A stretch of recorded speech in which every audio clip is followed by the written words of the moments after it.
नमस्कार दोस्तों। आज के इस वीडियो में हम बात करेंगे एक्टोकार्पस एल्गी के बारे में। इसके पहले हमने बहुत ढेर सारी एल्गी के बारे में, उनका क्लासिफिकेशन, हैबिटाट, उनका थैलेस स्ट्रक्चर और रिप्रोडक्शन को बहुत अच्छे तरीके से हम लोगों ने पढ़ा है और मुझे उम्मीद है मैं जो पढ़ा रहा हूँ आपको समझ में आ रहा है। तो आज हम लोग पढ़ेंगे एक्टोकार्पस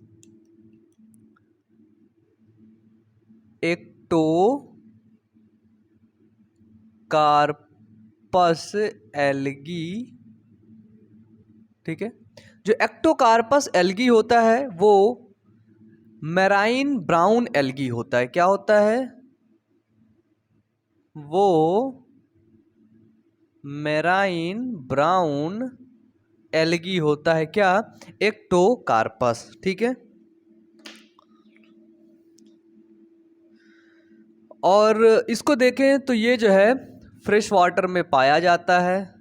किस पर? तो ये फ्रेश वाटर में ये एक्टोकार्पस पाया जाता है। ठीक है, मतलब इसकी जो है फ्रेश वाटर में एक्टोकार्पस की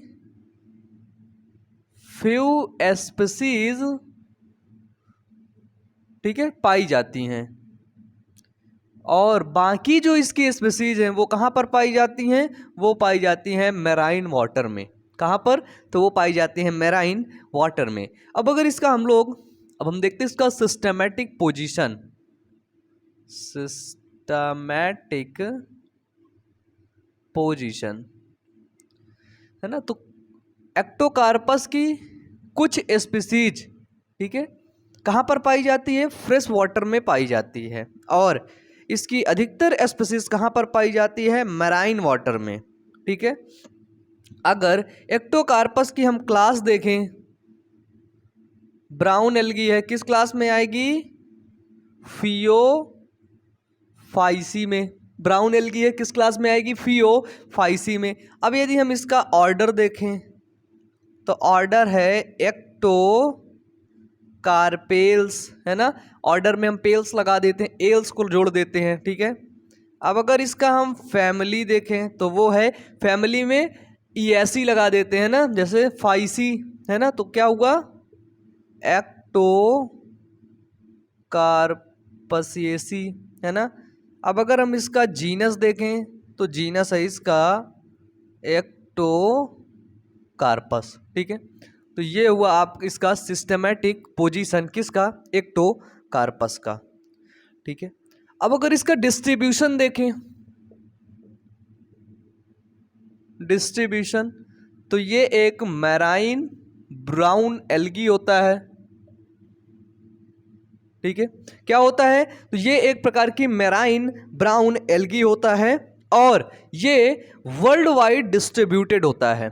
ठीक है, यानी कि सर्वव्यापी होता है, वर्ल्ड वाइड डिस्ट्रीब्यूटेड।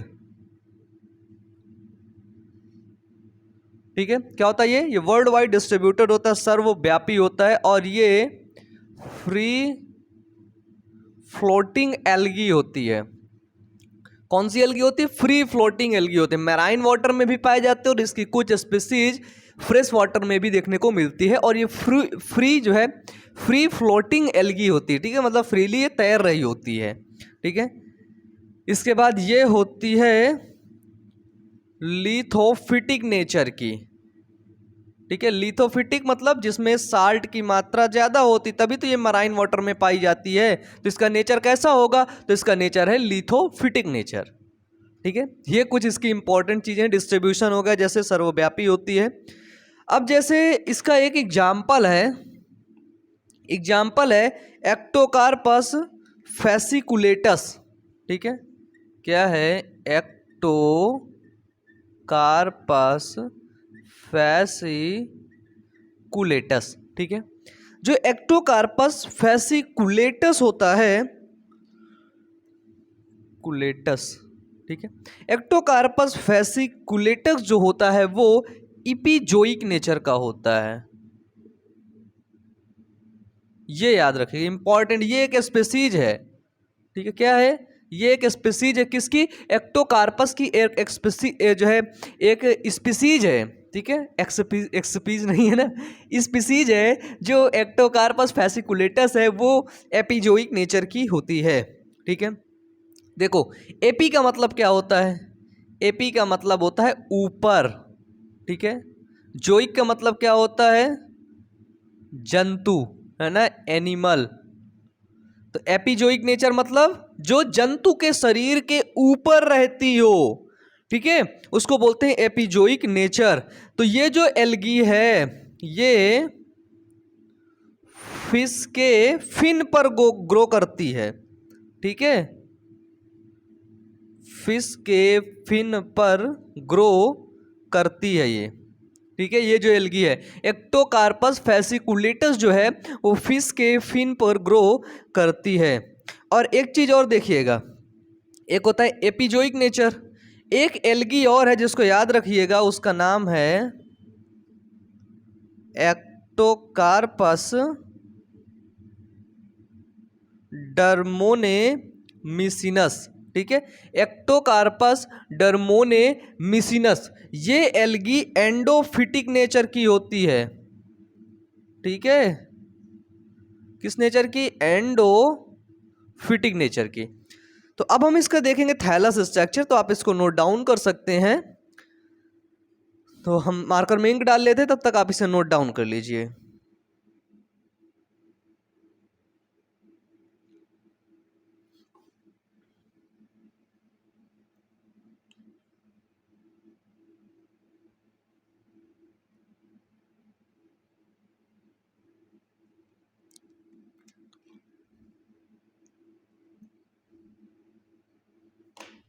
चलिए तो मिटा दें, मिटा दें भैया।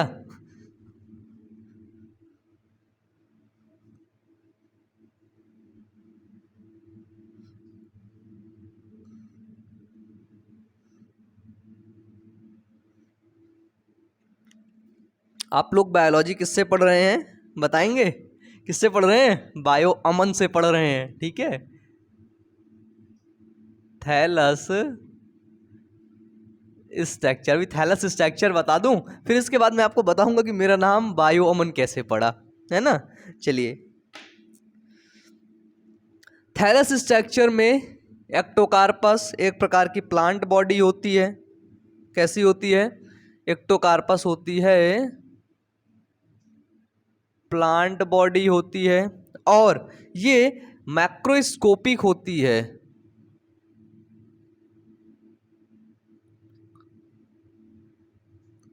ठीक है, इसकी प्लांट बॉडी होती है और ये माइक्रोस्कोपिक होती है, और ये फिलामेंटस होती है, और ये ब्रांच्ड होती है।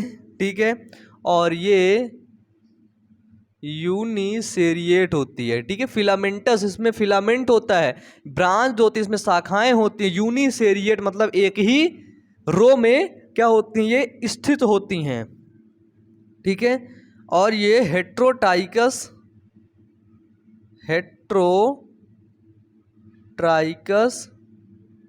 हैबिटाट को ये शो करते हैं, वो सॉरी हेट्रोट्राइकस हैबिट की होती हैं।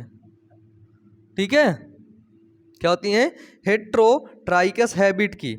अब अगर इसके थैलस की बात की जाए, किसके, थैलस की। ठीक है, तो इसका थैलस दो भागों में बटा होता है। ठीक है, पहले को अपन लोग बोलते हैं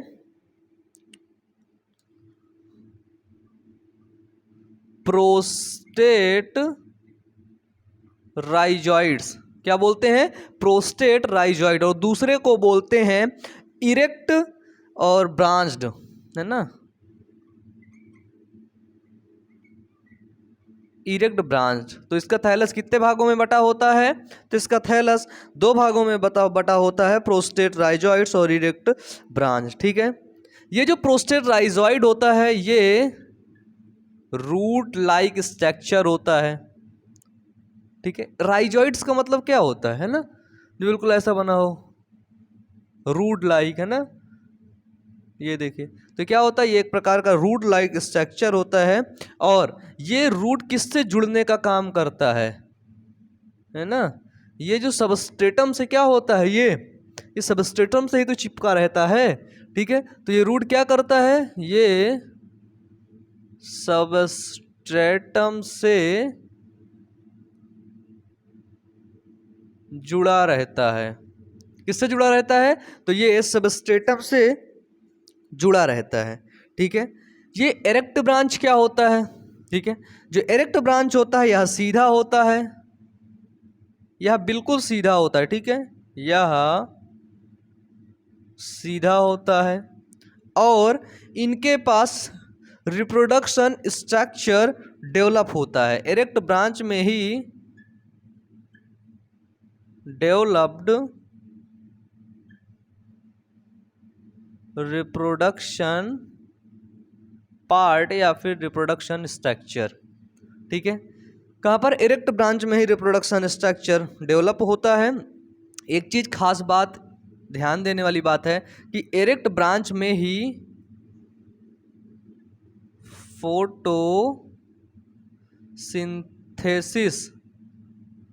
फोटोसिंथेसिस की जो क्रिया होती है, ठीक है।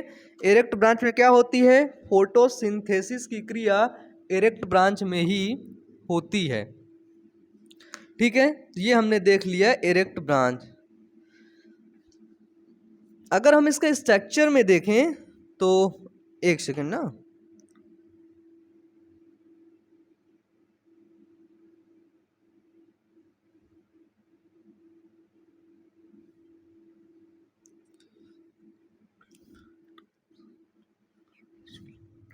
ये जो एक्टोकार्पस होता है, हमने बोला ना ये ब्रांच्ड फिलामेंटस होता है, तो हम इसको लिख सकते हैं कि Ectocarpus it consist of well branched filamentous, है ना।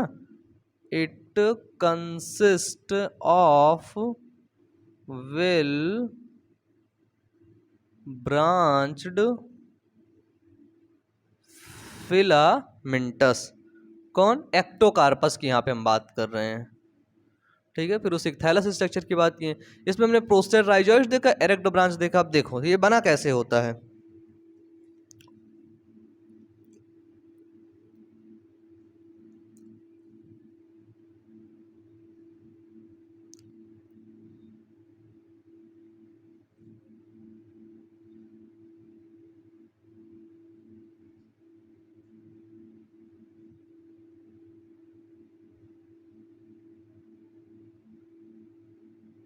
ये देखिए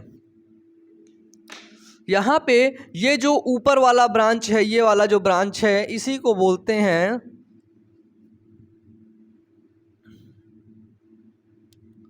इरेक्ट ब्रांच्ड, ठीक। क्या बोलते हैं इसको, इसी को बोलते हैं इरेक्ट ब्रांच्ड। और ये जो नीचे वाला पोर्शन है, ये जो आप देख रहे हैं यहाँ पे, देखिए गौर से, ये जो नीचे वाला पोर्शन है इसी को बोलते हैं राइजॉइड्स ब्रांच। क्या बोलते हैं, राइजॉइड ब्रांच, ठीक है ना। सिंपल, बताइए क्या है ये प्रोस्टेट राइजॉइड, या फिर हम इसको बोलते हैं राइजॉइड ब्रांच्ड।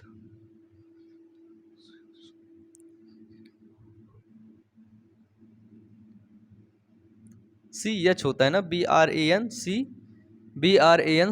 ठीक है, राइजॉइड ब्रांच। ये हो गया इसका थैलस स्ट्रक्चर, ठीक है। इसको मिटा दें, लिखना हो तो आप लोग लिख सकते हैं इसको।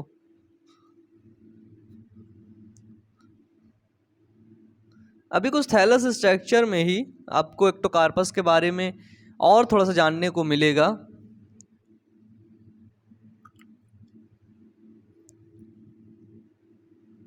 क्या होता है कि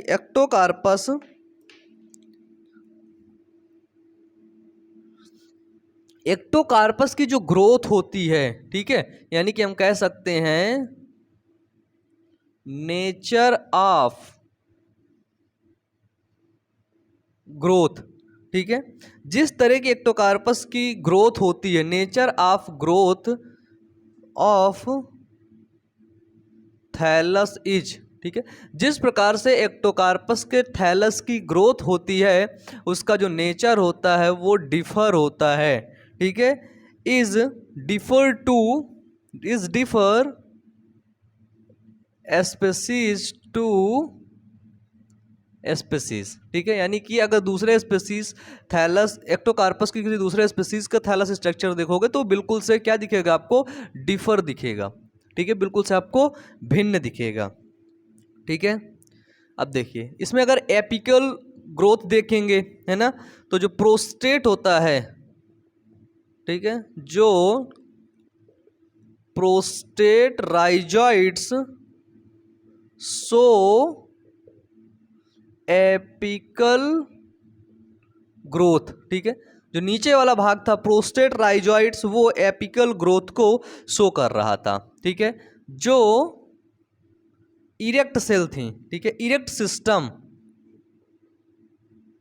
सिस्टम ऑफ ब्रांच, ठीक है, erect system of branch so intercalary diffuse, ठीक है, इंटरकैलरी डिफ्यूज और, ठीक है,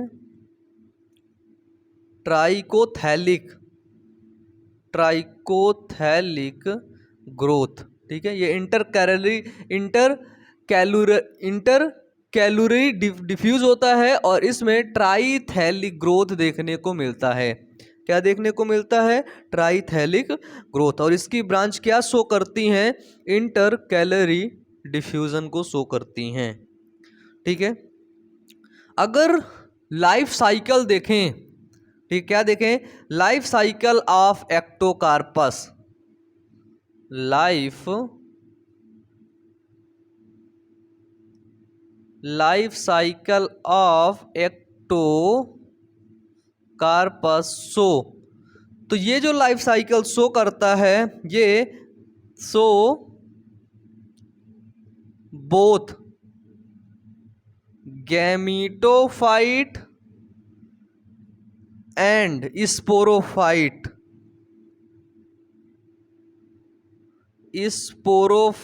स्टेज। अब देखिए जो गैमीटोफाइट होता है वो क्या होता है, वो यन होगा, ठीक है, क्योंकि गैमीट बन रहे हैं। इसके जो स्पोरोफाइट होते हैं वो क्या होते हैं, वो आपके 2n होते हैं, ठीक है, sporophyte.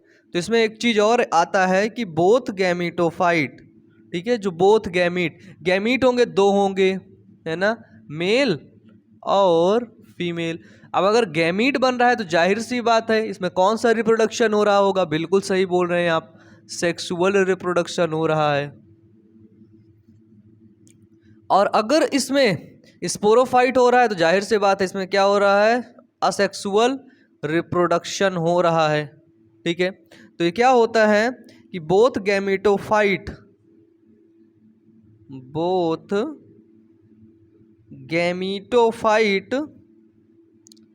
Haploid and sporophyte are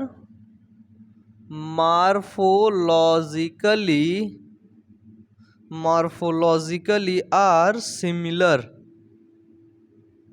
ठीक है। देखो मॉर्फोलॉजिकली का मतलब क्या होता है, बाह्य रूप से, ठीक है, बाह्य रूप से। तो इसका जो मेल और फीमेल गैमीट होता है और जो इसके स्पोरोफाइट होते हैं वो बाहरी रूप से मॉर्फोलॉजिकली क्या होते हैं, सिमिलर होते हैं।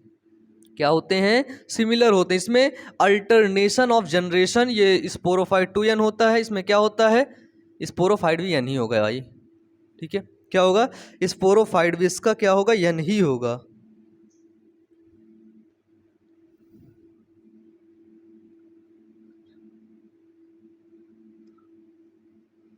हैप्लॉइड थैलस, इसमें क्या होता है, अल्टरनेशन ऑफ जनरेशन। देखिए पीढ़ी एकांतरण, ठीक है, अल्टरनेशन ऑफ जनरेशन किस प्रकार का होता है, तो वो आइसोमॉर्फिक टाइप का होता है। क्या होता है, आइसोमॉर्फिक टाइप का होता है। आइसोमॉर्फिक मतलब क्या होता है, एक समान, ठीक है। और अल्टरनेशन ऑफ जनरेशन का मतलब क्या होता है, अल्टरनेशन ऑफ जनरेशन समझना। अल्टरनेशन ऑफ जनरेशन का मतलब समझना कि एक हैप्लॉइड सेल है ना, हैप्लॉइड थैलस है, उस थैलस से एक डिप्लॉइड जो है जाइगोट का निर्माण हुआ और डिप्लॉइड जाइगोट के बाद फिर एक हैप्लॉइड थैलस बन गया। तो इस प्रकार से जो ये साइकिल चलता रहता है, इसी साइकिल को बोलते हैं अल्टरनेशन ऑफ जनरेशन, जो आइसोमॉर्फिक टाइप का होता है। तो ये एक्टोकार्पस में शो करता है ना। अब अगर इसका मैं स्ट्रक्चर आपको बताऊं तो स्ट्रक्चर से पहले है ना, आप इसको नोट डाउन कर लीजिए, लिख लीजिए, है ना, देख लीजिए। और अगर इसके कुछ भी पॉइंट आपको ऐसा लगता है कि मिस हो रहे हैं, कोई भी पॉइंट आपके बुक में हैं, तो प्लीज़ दोस्तों मैं हाथ जोड़कर आपसे विनती करता हूं, हाथ जोड़कर, ठीक है, आप लोग मेरे को जरूर बताइएगा, नीचे कमेंट बॉक्स में कमेंट करिएगा, नहीं तो आप इंस्टाग्राम पर जाकर के मेरे को पर्सनली आप मैसेज कर दीजिएगा। तो आप इसे लिख सकते हैं, मुझे उम्मीद है आप लोगों ने इसको लिख लिया। देखिए अब हम पढ़ेंगे इसका स्ट्रक्चर के बारे में, इसका सेलुलर स्ट्रक्चर के बारे में। तो यदि हम एक्टोकार्पस का स्ट्रक्चर देखें तो आप ये यहाँ पर इसका एक्टोकार्पस का स्ट्रक्चर देख सकते हैं। ये जो नीचे सबस्ट्रेटम से चिपका हुआ रहता है, इसको बोलते हैं प्रोस्टेट राइजॉइड ब्रांच, ठीक है, क्या बोलते हैं, प्रोस्टेट राइजॉइड ब्रांच, जो क्या करता है नीचे सबस्ट्रेटम यानी कि सतह से क्या करता है, चिपकाता है चीज़ों को। इसके बाद इसके ऊपर की जो ब्रांच है वो क्या है, वो है इरेक्ट ब्रांच। ये कहाँ पर पाया जाता है, मराइन में अधिकतर देखने को मिलता है। इसकी एक्टोकार्पस की कुछ जातियाँ, कुछ स्पीसीज कहाँ पर देखने को मिलती हैं, वो फ्रेश वाटर में देखने को मिलती हैं, ठीक है। फिर ये देखिए, ये सेल्स हैं इसकी ढेर सारी, किसकी, इरेक्ट ब्रांच की।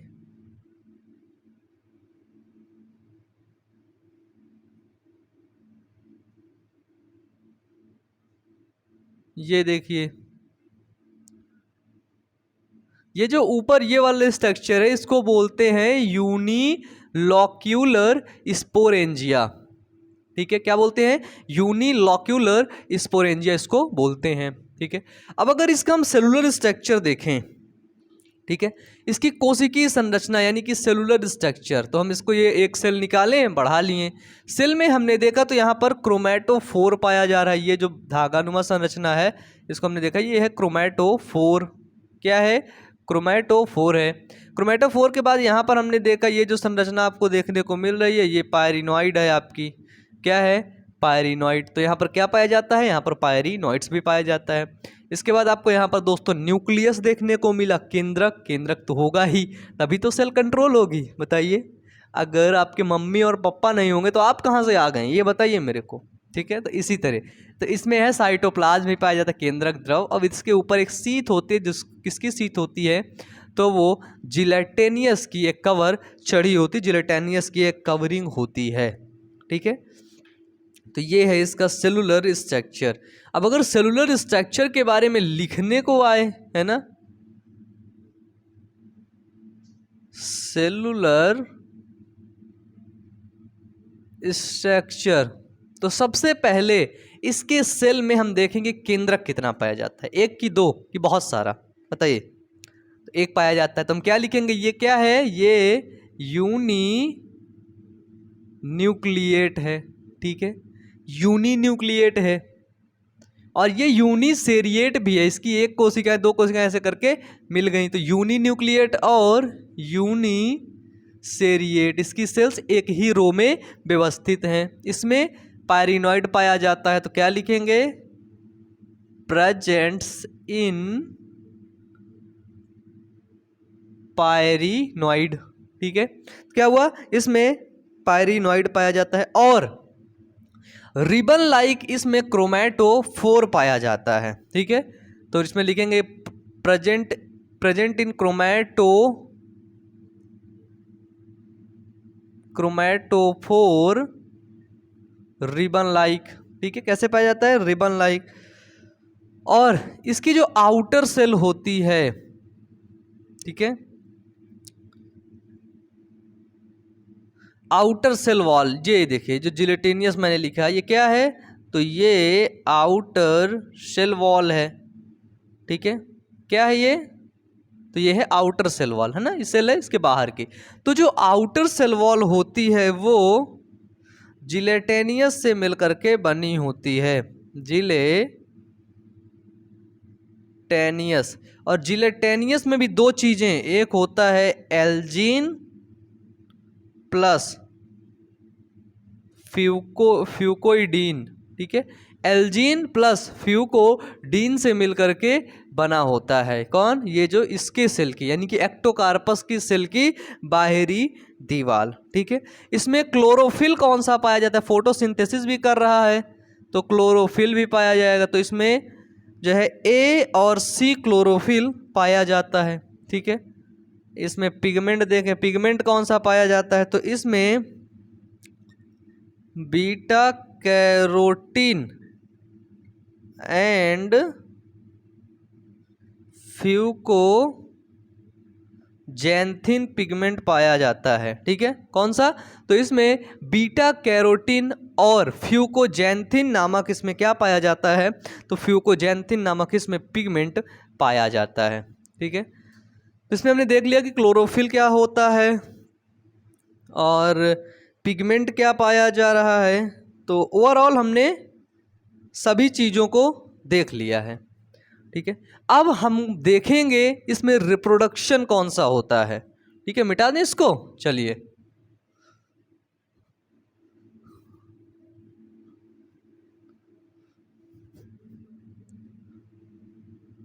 रिप्रोडक्शन यानी कि जनन, यानी कि Ectocarpus, reproduction in Ectocarpus, reproduction कौन सा होता है, तो एक्टोकार्पस में रिप्रोडक्शन सेक्सुअली एंड असेक्सुअली, है ना, बोथ टाइप से होता है, दोनों तरह से होता है, सेक्सुअली और असेक्सुअली। हम देखते हैं आज asexual reproduction in Ectocarpus, next class में हम देखेंगे सेक्सुअली, ठीक है। तो असेक्सुअल रिप्रोडक्शन जो होता है वो जूस्पोर फॉर्मेशन के द्वारा होता है, किसके द्वारा, जूस्पोर। तो इसमें क्या बनते हैं, इसमें जूस्पोर बनते हैं और उसी के द्वारा जनन की क्रिया होती है, ठीक है। जूस्पोर से क्या बनता है, फॉर्मेशन ऑफ जूस्पोर, और जूस्पोर से बनता है स्पोरेंजिया, स्पोरेंजिया, क्या बनता है, स्पोरेंजिया, ठीक है। जो डिप्लॉइड स्पोरोफिटिक प्लांट होते हैं, ठीक है, कौन से, जिसके स्पोर डिप्लॉइड होते हैं, तो इसमें देख लीजिएगा कि diploid sporophytic plant produce two type of asexual reproduction, two types of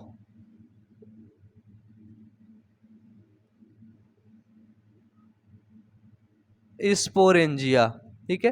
जो डिप्लॉइड स्पोरोफिटिक प्लांट होते हैं वो दो तरह के स्पोरेंजिया का निर्माण करते हैं। पहला स्पोरेंजिया, तो इसके स्पोर कैसे होते हैं, वो द्विगुणित होते हैं, ठीक है। पहला होता है यूनिलॉक्यूलर स्पोरेंजिया, ठीक है, और दूसरा है प्लूरिलॉक्यूलर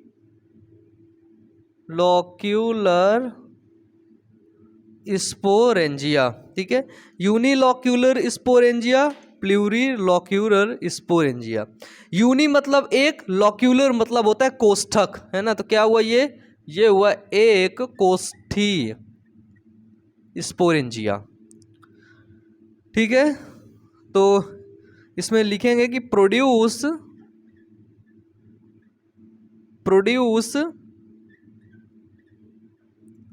हैप्लॉइड जूस्पोर विथ जर्मिनेट, ठीक है। तो इसमें क्या होता है, इसमें हैप्लॉइड थैलस होता है और वही हैप्लॉइड थैलस क्या करता है,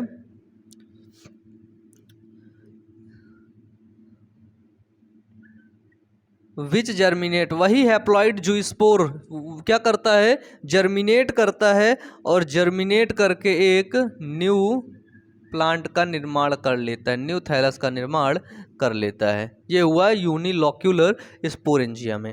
अब अगर प्लूरीलॉक्यूलर स्पोरेंजिया में देखेंगे तो इसको न्यूट्रल स्पोरेंजिया बोलते हैं। ठीक है, इसमें है formed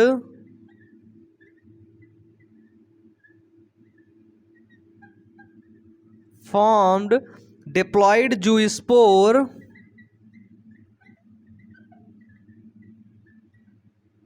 which germinate and formed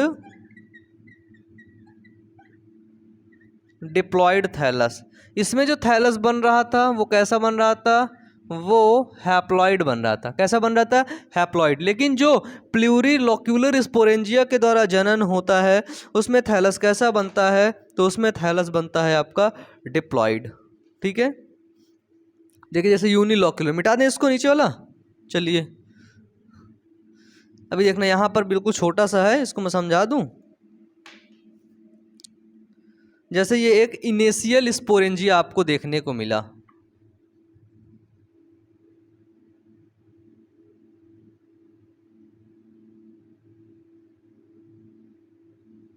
ये देखिए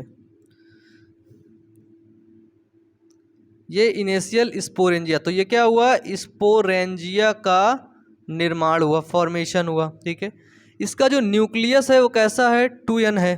ठीक है, तो इसमें क्या हो रहा है, इसमें मियोसिस डिवीजन हो रहा है। क्या, कौन सा डिवीजन, मियोसिस डिवीजन। तो जाहिर सी बात है मियोसिस डिवीजन होगा तो इसमें जो न्यूक्लियस है वो कितने हो जाएंगे, 4 हो जाएंगे। बड़ा होगा 1 2 3 4।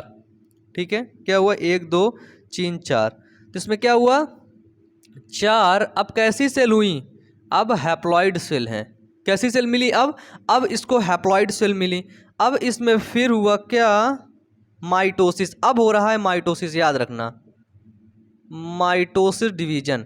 जब माइटोसिस डिवीजन हुआ तो ये 4 से 8 बने, अब अपना माइटोसिस होने लगा।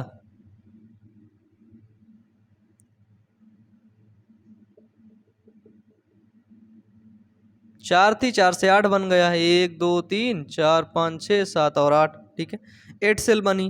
तो अब 8 सेल की स्टेज आई ये, और इसकी अब सेल वॉल क्या हुई, रप्चर हो गई।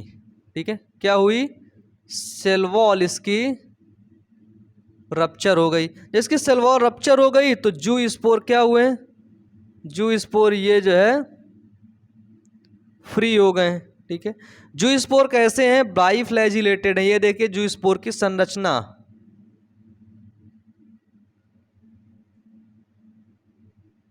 ठीक है, तो जू स्पोर बाइफ्लैजिलेटेड है। फिर ये अपने फ्लैजिला को लॉस करते हैं। ठीक है, लॉस फ्लैजिला लिख लीजिए। लॉस फ्लैजिला के बाद ये सेटल डाउन होते हैं। सेटल डाउन मतलब नीचे की सतह पर बैठते हैं। जब ये नीचे की सतह पर बैठते हैं तो इनका स्ट्रक्चर कुछ ऐसा हो जाता है, ये देखिए। फिर ये यही स्ट्रक्चर क्या होता है, जर्मिनेट करता है। अब ये कैसा है, ये n है। यहाँ पे क्या था, यहाँ पे 2n था। ठीक है, n हो गया। तो फिर इसमें होता है, जर्मिनेट करता है, माइटोसिस डिवीजन होता है। माइटोसिस डिवीजन के बाद इसमें क्या होता है, न्यू थैलस, ये देखो यहाँ पे निर्माण होने लगा। ठीक है, माइटोसिस डिवीजन, और इस डिवीजन के बाद न्यू हैप्लॉइड थैलस का फॉर्मेशन हो गया। क्या हो गया, न्यू हैप्लॉइड थैलस का फॉर्मेशन हो गया। अब प्लूरीस्पोरेंजिया में क्या देखेंगे, प्लूरीस्पोरेंजिया में जैसे देखा कि उसमें 2n सेल है, वो भी ग्रो करी, माइटोसिस डिवीजन हुआ, ग्रो करी। ग्रो करने के बाद ढेर सारे क्या बन गए उसके पास, जू स्पोर बन गए। और वो जू स्पोर क्या हुआ, फ्यूज करने के बाद उसने क्या किया, उसने एक डिप्लॉयड थैलस का निर्माण कर लिया। डिप्लॉयड थैलस का निर्माण कैसे किया पता है आपको, बताइए, पता है? तो वहाँ पर ये जो माइटोसिस हो गया है ये यूनिलॉक्यूलर स्पोरेंजिया में हुआ है। अगर ये प्लूरीलॉक्यूलर स्पोरेंजिया में हो रहा होता तो उसमें मतलब बता रहा हूँ जानकारी के लिए, तो उसमें यहाँ पर भी मियोसिस डिवीजन ही होता। तो यहाँ पर अगर मियोसिस डिवीजन होता तो ये सभी सेल कैसी होती, तो ये भी सेल हैप्लॉइड नहीं डिप्लॉइड होती। कैसी? डिप्लॉइड। ठीक है, प्लूरिलॉक्यूलर स्पोरेंजिया में डिप्लॉइड सेल। फिर जो यहाँ पर जो थैलस बनता, कैसा बनता? थैलस बन जाता डिप्लॉइड। तो इस तरह से होता है, किस में? प्लूरिलॉक्यूलर स्पोरेंजिया में होता है। ठीक है, तो असेक्सुअल रिप्रोडक्शन में दोनों थैलस मार्फोलॉजिकली एक समान होते हैं, इसीलिए इसको आइसोमॉर्फिक बोला गया था। मैंने बोला था ना आइसोमॉर्फिक क्यों बोला गया था? इसीलिए दोनों थैलस इसके क्या है? एक समान होते हैं। ठीक है, अब एक्टोकार्पस में जो है बचा है क्या? Sexual reproduction in Ectocarpus. तो हम लोग सेक्सुअल रिप्रोडक्शन को हम लोग पढ़ेंगे नेक्स्ट क्लास में।